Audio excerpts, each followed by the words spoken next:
Euskal Herrian, konstituzioaren kontua aspalditik dator, baina ezin dugu ahaztu zein den bere izate eta jatorri. A su excelencia al jefe del Estado y fidelidad a los principios del movimiento nacional y demás leyes fundamentales del reino.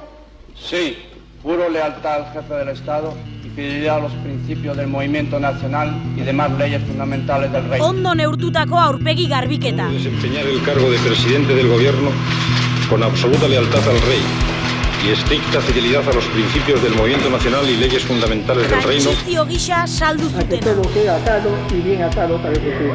En nombre de Dios.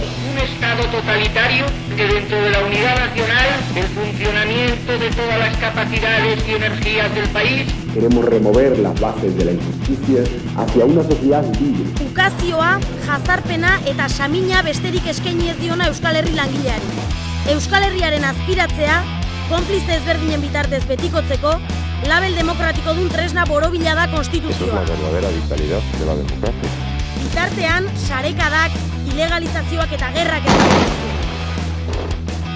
Burua lehengo lepotik duten faxisten aurpegi berrien eskutik. Primerako negozioa.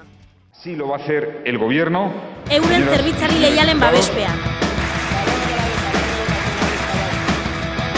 Betiko txakurrek lagunduta. Quiero dar aquí las gracias de manera muy especial a las fuerzas y cuerpos de seguridad. Iruzur horri aurre egiteko, Euskal Herriko langileok apurketa besterik ez dugu. Eta horretarako ezin gara etxean geratu. Geure aldarria gozen eta irmoki atera behar dugu plazara. Independentzia eta sozialismoaren bidean mobilizaziora eta antolakuntzara jo behar dugu.